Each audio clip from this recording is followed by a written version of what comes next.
resurrection, death to glorification. If you happen to be in New York, pays to visit 911 Center, and you'll see hundreds of people there today looking, remembering what happened on that day. Most of us don't forget. Today you see the new tower that has replaced. I'm not sure that they have or they will build the second one, but at least this one is higher and you can see it clearly from the ocean. And of course the two famous Twin Towers that came crashing down September 11, 2001. 911 became known. As you go underneath this new place, the wreckage are still displayed. There's this fire truck smashed by the debris falling from this Twin Towers. A fireman's helmet is there. A stairway that became known as the Paths to Freedom for those that were escaping the inferno upstairs. They were looking and looking for ways to get out. Somebody's iPhone is there. Actually block out the name, Yona. Somebody's comb, glasses. The bag that this lady took with her to go to work that day. Just an ordinary, normal day, somebody's watch. And of course little bits, things here and there, part of every day, or familiar, that we associate with daily life. One of the beams we maintain and remain standing, the steel beams that people thought should have held that structure, but they all came crashing down. And being myself, I was supposed not to take these pictures, I did it anyway.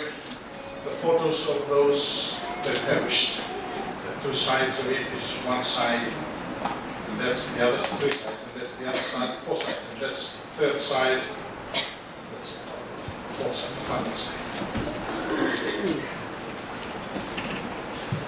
These people went to work just like a typical working day. But on that particular day, the world came crashing down. They perished. But the day and the hour, no one knows. Not even the angels of heaven, not the Son, but the Father alone. When that day comes, it will be the day of destruction. My topic today is the final consummation. Of course, there's another topic or two behind this, but because this is the last one that we are going through, the return of Jesus is the consummation of the work of Jesus that he accomplished on the cross that we have been hearing throughout these 2 weeks.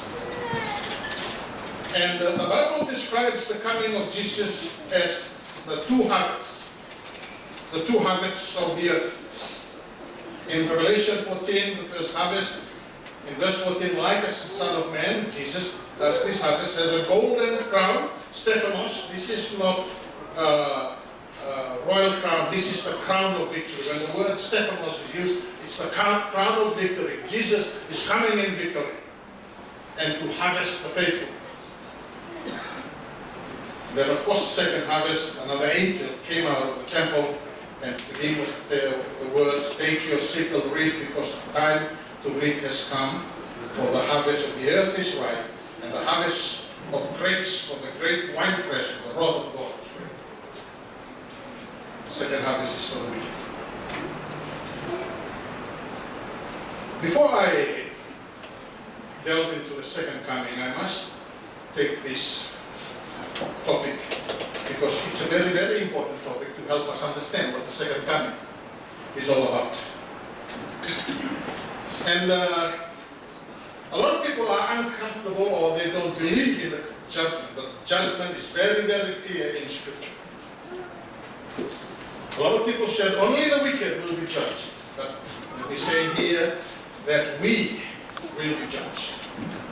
And if you ask the question why Christians will be judged, if in fact Christ has already been judged for us, and people will quote Romans chapter 8 verse 1, therefore there is now no condemnation for those who are in Christ Jesus. Romans 5:8, God demonstrated his love towards us that while we were yet sinners, Christ died for us. Much more, having now been justified by his blood, we shall be saved from the wrath of God through him. And people say, we will not be judged. Therefore, no. I want to make 4 points regarding the judgment. First point, all Christians will stand before Christ as judge. 2 Corinthians 5:10, for we must all appear before what? The judgment seat of Christ. Not just unbelievers, we, not just some of us, all. Second point, our judge will be Christ. Romans 14:10 says, we will all stand before the judgment seat of God. If you go to Daniel chapter 7, there's a beautiful picture there of how Christ, the Son of Man, comes before the Father and is given this seat of judgment. And Jesus himself affirmed this in John chapter 5 verse 27, and God gave him authority to execute judgment because he is the Son of Man. God has given judgment to Jesus. He's our judge. Number 3, it will take place after we die. Hebrews chapter 9 verse 27, inasmuch as it is appointed for man to die once. After this, after death, comes what? Judgment. Because when Jesus comes, the Bible says that he is coming and he will bring his what? Rewards to render every man according to what he has done. So when you die, when I die, your day of judgment is sealed. Your name will come before God. Point 4, when we stand before Christ, and this is not a courtroom anywhere, this is the very courtroom in the heavens, when Christ is sitting on his throne in the air as he comes in the clouds. When we stand before Christ, we will be judged according to our deeds in this life. Jesus himself emphasized this in Matthew chapter 25. The parable is called the parable of the judgment. But when the Son of Man comes in his glory, and all the angels with him, then he will sit on his glorious throne, and all nations will gather before him. He will separate one from the other as a shepherd separates the sheep from the goats. And judgment takes place. For as much as all appear before the judgment seat of Christ, so that each one may be recompensed for his deeds in the body, according to what he has done, whether it be good or bad. When Jesus talked about the parable of the judgment in Matthew chapter 25, the sheep and the goat, the Pharisees were totally shocked because the issues of judgment was, what have you done in your life? I was in prison. You did not visit me. I was hungry. You did not feed me. I'm sure the Pharisees were, what about this? What about that? What about the truth? What about this? No. The judgment question, and that's why I'm asking this question. Why is this judgment so important? And the answer I put there, the second purpose of the judgment is to declare openly the authenticity of the faith of God's people by the evidence of their deeds. That's why 2 or 3 topics have been done on faith. Genuine faith. Not everyone who says to me, God will what? Enter you. Because James said, faith without works is what? Dead. That's why it's so crucial that your faith is authentic. That authentic faith can only be birthed by God. It's not just because you are playing church. You're doing this and you're doing that. God must take control of your heart and redeem you from within. I like to quote the fallout text. I'm calling that the fallout text. Do you remember Israel fallout? Well, Israel fallout tweeted this on Twitter, Facebook, whatever. Or do you not know, 1 Corinthians 6, 9 to 10, or do you not know that the unrighteous will not inherit the kingdom of God? Do you not be deceived? Neither fornicators, nor idolaters, nor effeminate, nor homosexuals, nor thieves, nor covetous, nor drunkards, nor thieves, nor revilers, nor swindlers will inherit the what? The kingdom of God. In this day and age, we perhaps are intimidated by the press and by the LGBT and whatever. Only God will judge that. Only God, because your faith, whatever you profess outside, can only be authenticated by God in your heart. That's what the judgment is about. When Jesus comes in glory and judgment, a person's way of life will be exposed. There will be evidence that their faith is dead and therefore they will be not saved. But those whose lives is evident in life, the fruit of their life, the fruit of the Spirit, the fruit of their faith, they will enter the glory of their Lord. Titus chapter 2, verse 13 to 15, looking for the blessed hope and the appearing of the glory of our great God and Savior, Christ Jesus, who gave himself for us to redeem us from every lawless deed, and to purify for himself a people for his own possession. These things speak and exhort and reprove with authority, and let no one disregard you. I am looking forward to the coming of Jesus, wherein I stand. That's why my mom and my dad are buried, and I'm looking forward to meeting them that day. Is the second coming Lord this morning? What is it that makes your heart long for that life that God has promised? You can present the topic of the second coming in 3 or 4 ways. I can do a battle scenario, and that's where the book of Revelation is coming from. We did not touch Revelation, so I did not want to confuse you there too much.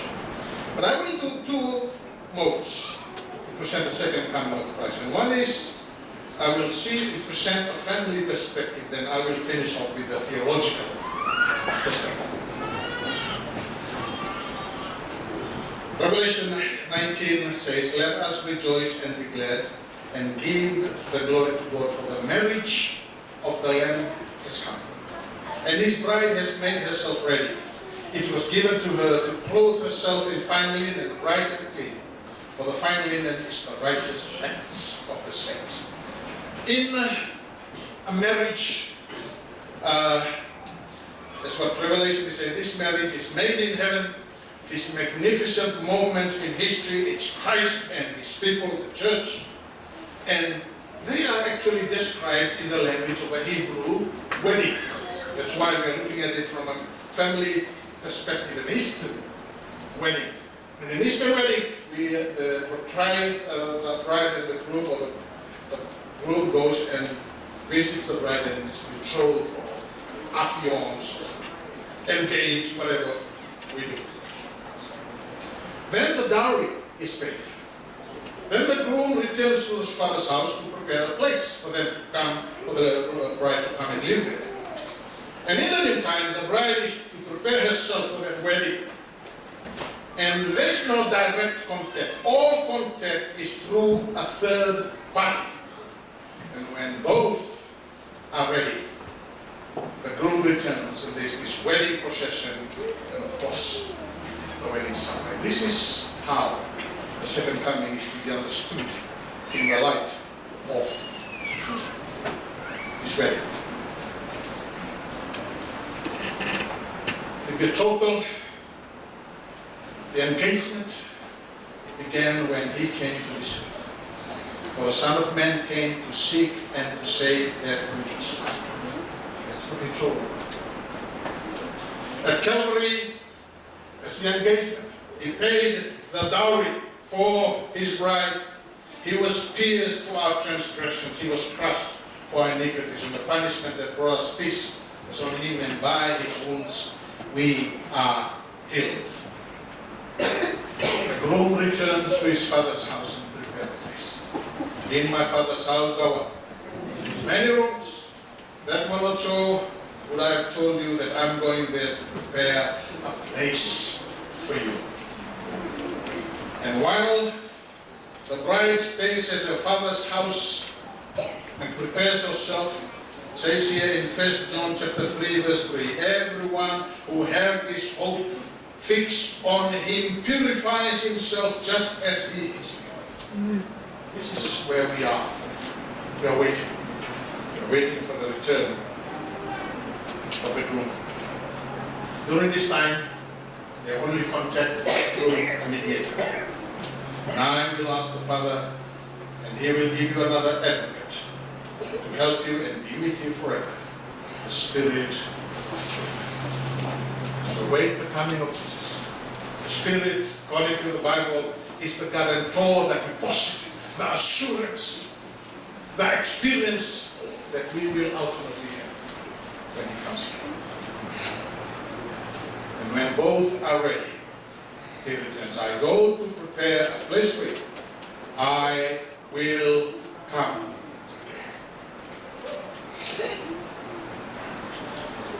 Revelation 19 says, the Lamb's bride has prepared as fine linen, bright and clean, was given to her to wear.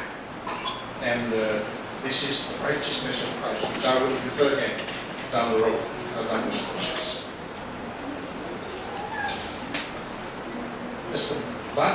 Isaiah 62, I like this place. As a bridegroom rejoices over his bride, so will your God rejoices over you. He's passionate and willing and ready to come. And of course, a bride returns. It's there in Revelation chapter 19, verses 11 to 14. And behold, and I saw heaven open, and behold, a white horse. And he who sat on it is called Faithful and True. And on his head are many diadems. And he has a name written on him which no one knows except himself.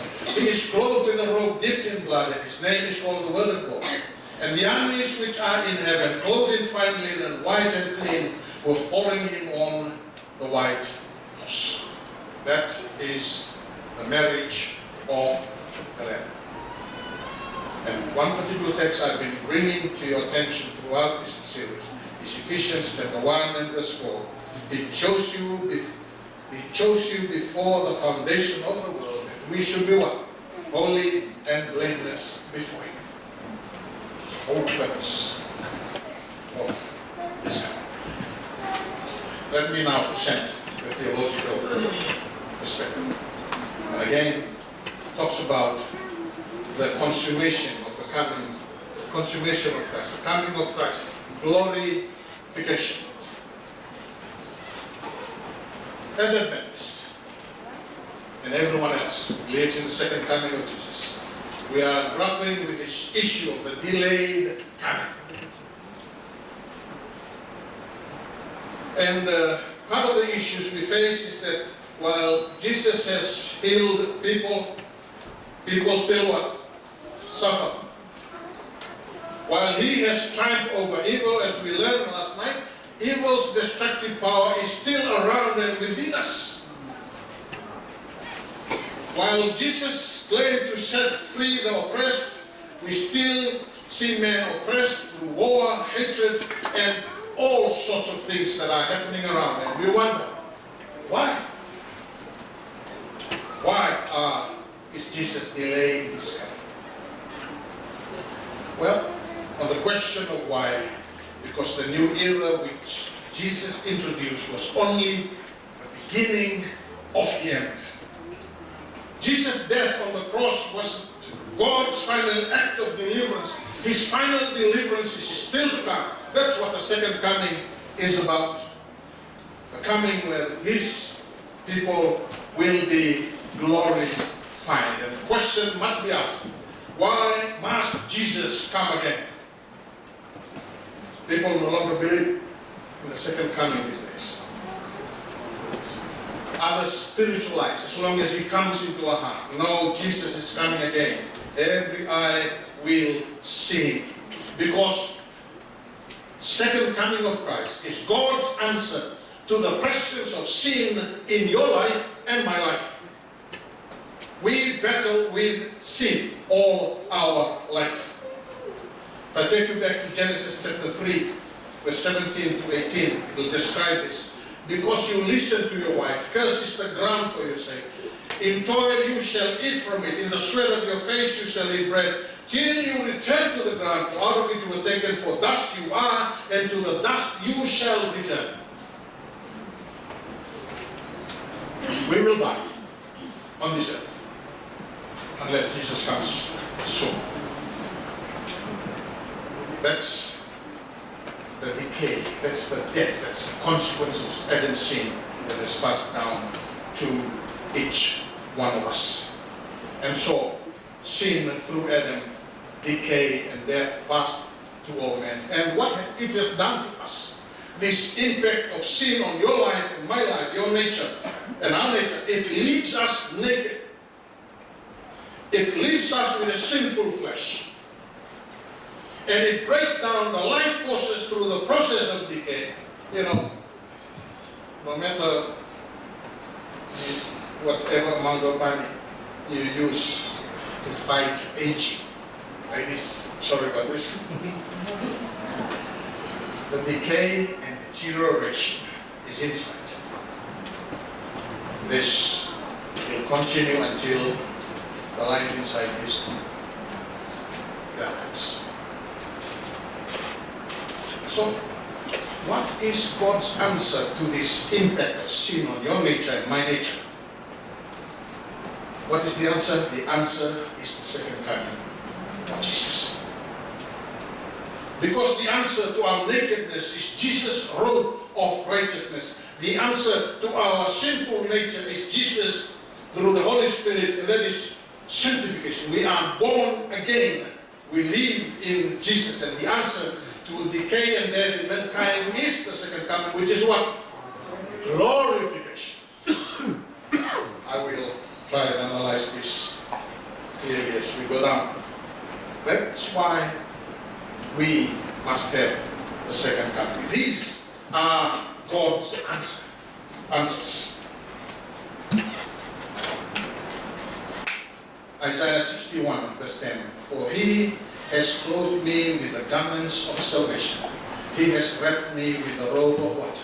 Righteousness. When Adam and Eve sinned that day, they were naked. They no longer can stand in the presence of God. But in Jesus, through your faith in Jesus, you can face and stand in the presence of Jesus when he comes again. Because of his justification, because of his death on the cross for you. And of course, your sinful nature. You and I know that the old habit still hits us. You and I know that the old sinful flesh is still urging and urging us. When we fail to live by faith, it tries to get us back to the old life.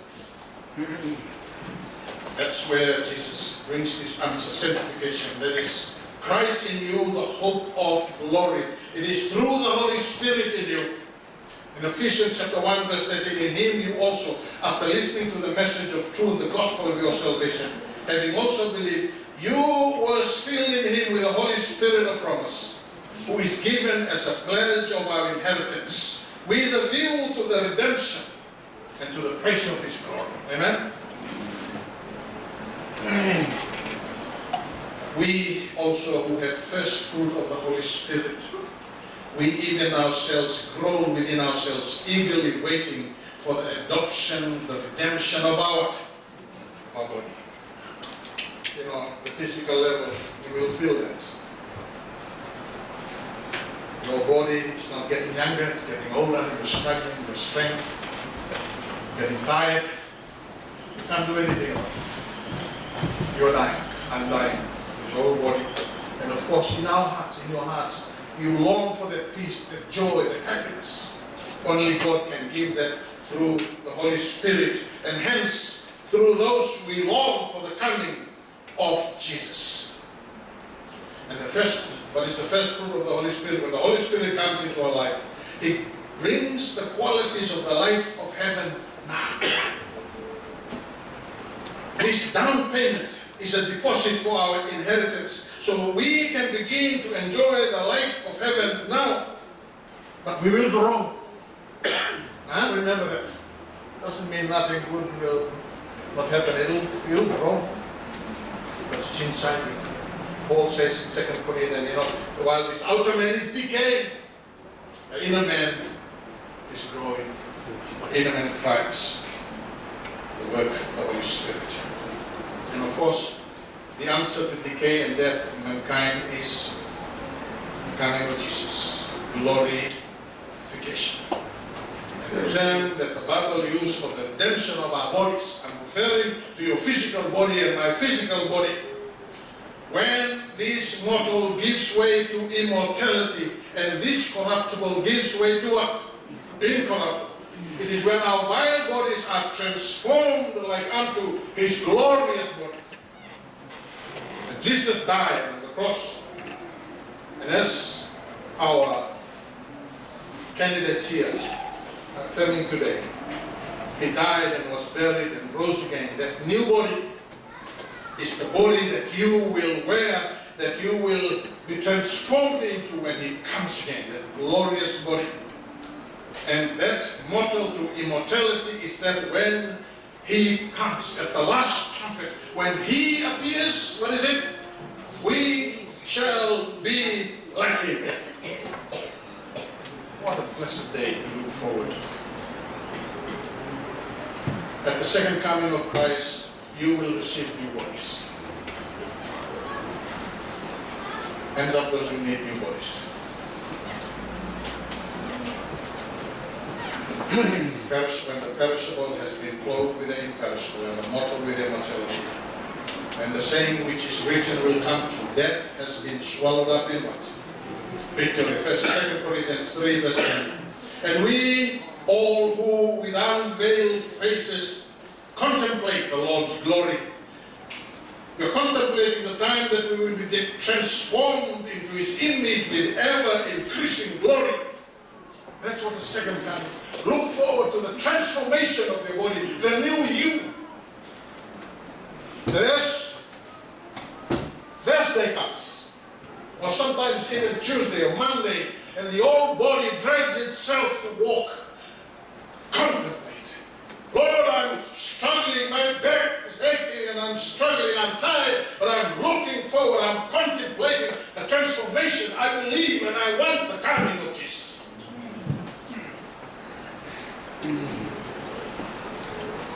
And mortal will give way to immortality. That's what it's glorification. What the world needs today, what you need, what we all need is not a counselor, it's not a retreat, it's not a break. Because you'll come back. What you need is the coming of Jesus. Give you that new body, new life. That is the blessing. That is our greatest need. Glorification is holistic. It's absolute. It includes your spirit, your life, your body. 1 Thessalonians 5 verse 23. Now may the God of peace sanctify you completely, and may your what? Whole spirit, whole soul, and your whole body be preserved at the coming of the Lord Jesus. Only Jesus can do that. He can preserve you as you surrender your hearts to Jesus. In justification, we are liberated from the guilt of sin through Jesus Christ. You still die? Yes? Yes or no? Yes. In sanctification, we are liberated from the power of sin through the Holy Spirit. But what? Say it with me. I can't hear it. Sin still remains. That decay and death is still around us. We're justified, we're sanctified. Praise be to God. We still alive. in glorification, when Jesus comes, finally, totally, we will be liberated from this curse of sin, this decay and death. That's what Jesus coming is all about. The last enemy to be destroyed will be death. Your body will give way from mortal to what? Immortality. That absolute wholeness of mind and body is God's answer to the curse of sin that you experience daily. Death is swallowed up in victory. Or death weighs your sting, or bread weighs your victory. Thanks be to God who gives us the victory through our Lord Jesus Christ. When I talk about the Sabbath, I noted, I presented to you that Jesus performed specifically 7. Maybe the 7 is a biblical name for holiness. Jesus performed these 7 miracles on the Sabbath. He's trying to say that the Sabbath was made for men, and for these 7 patients, these 7 people who are suffering from decay and deterioration, their life was made whole that day because they were standing in the presence of God. They were saved that day, and Jesus is trying to teach that lesson. God has created us to be in His presence and to be saved. And I fully believe that Jesus, when He comes again, He will come on a Sabbath. 2 Corinthians 4, 3-8. But even if our gospel is veiled, it is veiled to those who are perishing. In those cases, the God of this world has blinded the minds of the unbelievers, so that they might not see the light of the glory of the gospel of Christ, who is the image of God.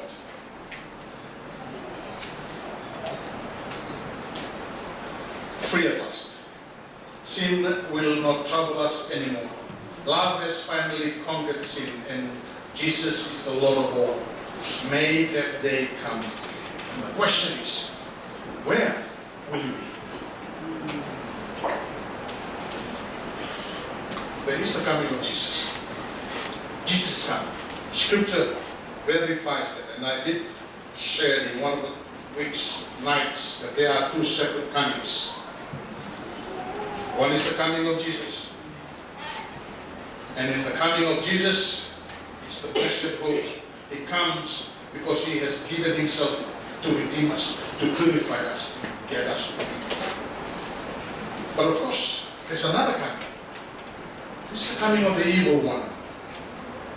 This is the coming that will deceive the people of the world. And suddenly they realize they've been deceived, and the crying that day will be fall on us and hide us from the presence of Him who sits on the throne and from the wrath of the Lamb. The great day of their wrath has come. And all they have been deceived because they refused to love the truth. So the question remains, where will you and I be on that glorious day? One way or the other, we will be there. Today, we also urge you not to receive the grace of God in vain. God's word has been heard in the last few weeks. And God has been saying, at the acceptable time I listen to you. On the day of salvation, I help you. We praise the Lord for our brothers and sisters here who are standing up on the day. And the call continues to us. Now is the acceptable time. Now is the day of salvation. Because the Bible only speaks of today. Give us this day our daily bread. Because tomorrow is judgment day. Tomorrow, you and I could be dead. Today, where you are today is where you will be when Jesus comes. This is one of the texts I believe is indicating the coming of Jesus on Sunday. When He comes to be glorified in His saints, on that day, to be marveled at among all who have. You and I are looking for our glorification, our new body, the transformation of our life. We are looking forward to that. We are hungering for that. But somebody is also looking forward to that. And it's Jesus. He's coming on that day to be glorified, to be marveled at for all those who believe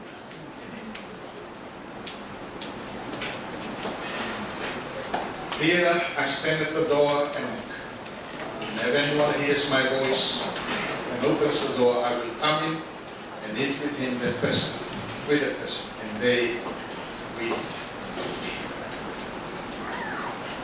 My challenge to the rest of us. I want the candidates to stand up, please. I want to make an appeal to the rest of us. You know, those who are sitting on no, those who are sitting on maybe, those who are sitting on not now. I would like to appeal to you to say yes. Yes to Jesus. If that's your decision, stand with these candidates. At some time in the future, you also will need to pray to be baptized. If there's anyone amongst us who want to take that stand, please stand.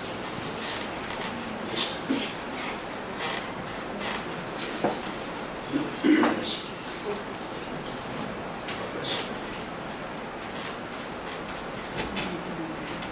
God bless you. Join us as we stand and sing this last hymn. When the trumpet of the Lord shall sound. Let's all stand.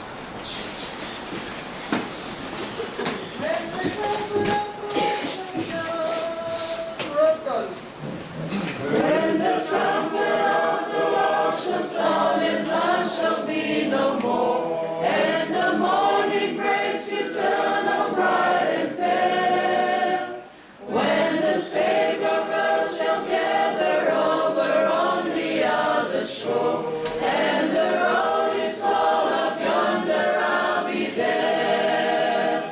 When the roll is called up yonder, when the roll is called up yonder, when the roll is called up yonder, when the roll is called up yonder, I'll be there. When the roll is called up yonder, when the dead in Christ shall rise, and the glory of His resurrection share. When His chosen ones shall gather to their home beyond the sky, and the roll is called up yonder, I'll be there. When the roll is called up yonder, when the roll is called up yonder, when the roll is called up yonder, when the roll is called up yonder, I'll be there. Let's pray. Our Lord, we sing with prayer. We look forward to the day when you will call us. Thank you for the gift of your Spirit in our hearts. May we live by faith daily. And each day filled with this blessed hope, looking forward to your coming. May you bless your people who have stood for their decisions today. And bless each one of us to continue to walk with you and to look to you until the day you come in the clouds of heaven. It's our prayer in Jesus' name.